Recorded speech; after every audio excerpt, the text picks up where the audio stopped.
Hi there everyone.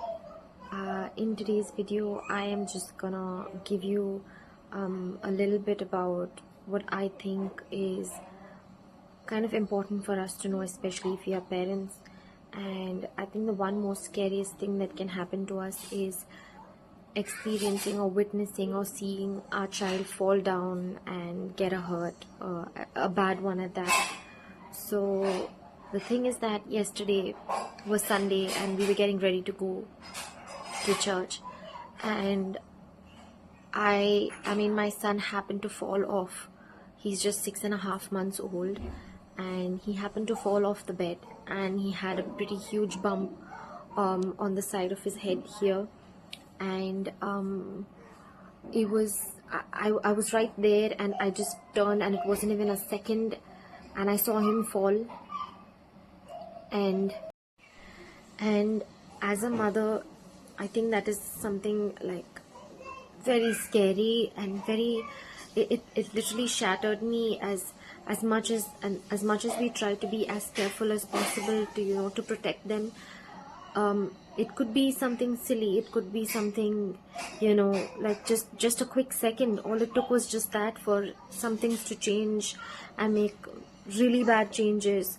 Thankfully my son is fine. So the reason I'm making this video is to just tell you that, when your child falls, the first thing that you would do is definitely to check for signs of any kind of injury or damage to the child, especially if it's on the head. And then you would look for any injuries on the child's arm or limbs and things like that, to make sure that the child, nothing is broken or fractured, or if there's any bruise or anything.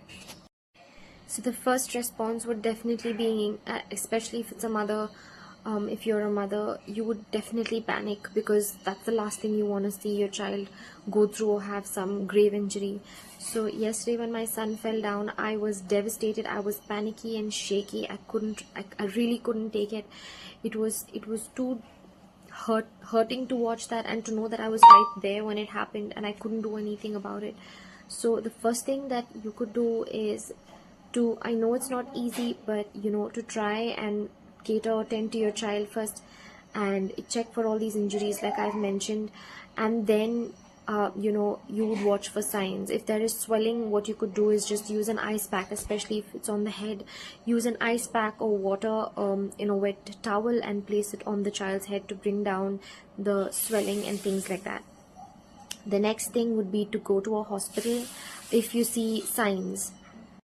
The signs being, if the child throws up, if he vomits or he or she vomits, or if you see the child's eye rolling backwards, or he or she's having a seizure, kind of fits, or his body gets stiff, or her body gets stiff, and they're like literally shaking, or they're not responding, or if they have fainted because of the impact of the injury, and if they are like profusely crying, and no matter what the crying isn't stopping, then I would suggest get medical attention, because it's really important to know that your child is doing well.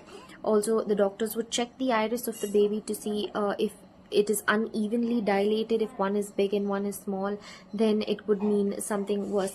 But the idea is to get medical attention if you are not sure about it, and if you know that it is going to give you some peace of mind and a closure as to whether your child is doing well or not. So yeah, once you get all of that, once the doctor tells you whether if your child is good, then there's nothing to worry. But we as parents cannot help but always overthink it, and feel guilty about, especially mothers. We feel so guilty about what has just happened, and that we couldn't do anything, or maybe because of us, our carelessness or something, the child slipped and fell and something like this happens. But it is very important to stand up for yourself and try to stay strong for your baby's sake, and not to give in to your overthinking. That is very, very important. Just believe that if the doctor said your child is good, things are well. We have a God up there looking after our kids, and who's merciful enough to keep them safe. So I'm thankful that my son is safe and doing well, although I'm really a little shaken up about what happened, and that's only natural. I just want you to know that that such things happen to kids, and we cannot always all the time be so careful so as to never let anything happen to them in the air.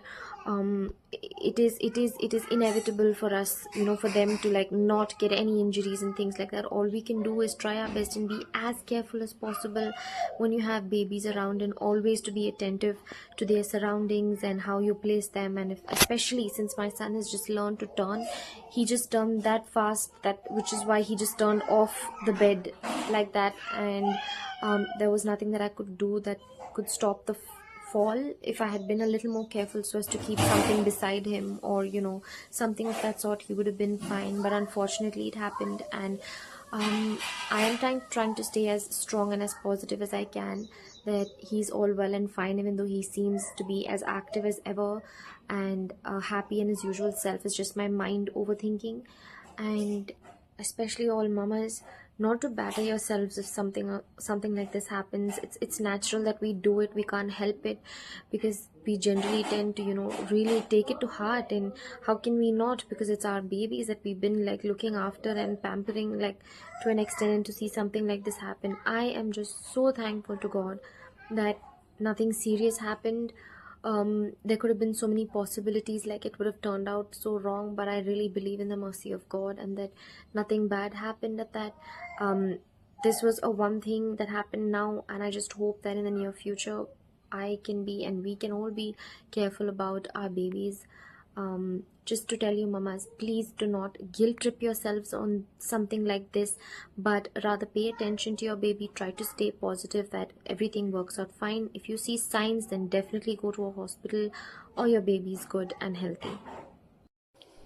One of the worst things that you can do is to go to Google and check out for symptoms and things like that, but you are only going to get all the worst case scenarios, which may not even necessarily be the thing that happened to your kid.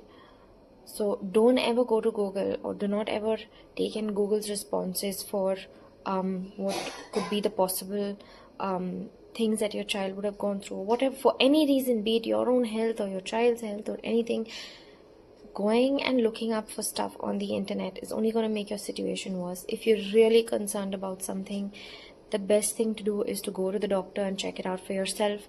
Look for signs, look for symptoms, make a note of it, or however you want to deal, or make a note of the symptoms and signs of what your kid or whoever you or yourself have gone through. But do not ever take in Google's answers as final for anything.